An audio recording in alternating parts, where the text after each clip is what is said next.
Hello guys! So galing ako sa tindahan para i-cash out yung natitirang 1.5 sa Gcash ko.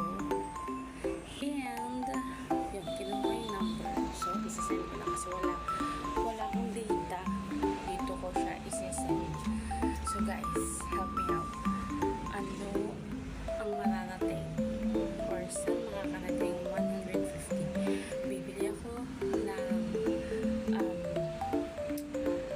pang-ulam namin for today, for our lunch. And hindi ko alam kung ano bibili kong ulam. So, bibili ako sa okay. Sige, send ko muna yun. At later on, bibili na ako ng pang-ulam namin for today's lunch. Worth 150 pesos challenge. Bye!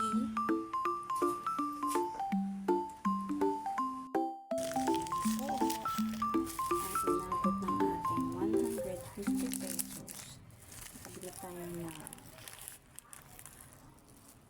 4 na balot ng tuyo at 7 perasong itlog plus yung ating mantika. So,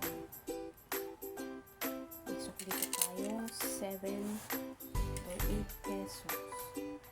So, yan na po yung inabot ng ating 150 pesos. Plus, meron na tayong yelong 10 piso.